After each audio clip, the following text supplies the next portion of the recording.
Welcome to Hey Dr. Sue. So people submit their sex questions to me anonymously, and once a week I post one question and one answer. Do you have a sex question you've always wanted answered? Go ahead and check out the description for information on how to submit it anonymously. This week's question is, do you believe chivalry is still applicable, or is it sexist? What a great question, and let me be clear that unlike most of my posts, this one is based solely on my opinion. I'm going to skip the deep historical dive into the origins of the concept of chivalry and instead talk about some of my experiences with it in the 21st century. My issues with the concept of chivalry stem from the fact that there is sometimes an element of power tied into chivalry.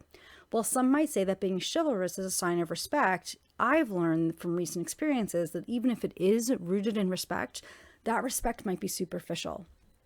Let me explain. I recently lived in a southern state, one that is deeply rooted in tradition. I also found it to be stifling, as there was this adherence to outdated gender roles for most of the people that I interacted with. It would be fair to say that I had a little bit of culture shock when I moved there.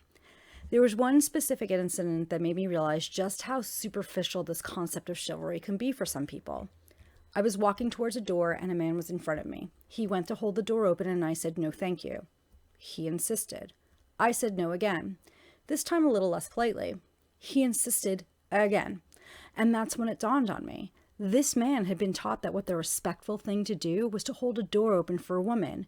What he had not been taught was that what a woman actually wanted was also important. So in that moment of him showing me respect, what he was really saying was that his desire to appear respectful was more important than actually being respectful.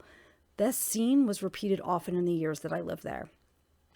What also often happened quite frequently was that men would flat out refuse to go through a door that I held for them. Do you have any thoughts on why? Because for me, it was about respect, tradition, and to some degree, who held the power in that situation. Let me tell you another story, and this time we're in New York. I was in the parking lot of a home improvement store, walking to my car.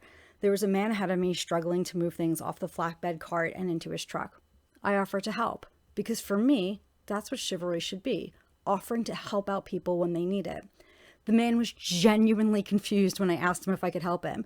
He asked if he was somehow blocking my car in, and I said no, that it looked like he could use a hand. He refused my offer and seemed mildly irritated that I had actually offered to help. While these are just two examples from everything I've seen, there is an element of traditional gender roles that still exists with some chivalrous behavior. And so yes, I do think that sometimes chivalry can be sexist. But I also think the world could use a lot more people being kind to each other, of people trying to help others. In my opinion, those behaviors will always be applicable. Until next time, be safe and have fun. Did you like that video? If so, make sure to like and subscribe to the channel. That way you'll know when new videos come out. Also check out the description to find out how to find me on Instagram, Medium, and Twitter. And make sure to check the description for links where you can submit your sex question.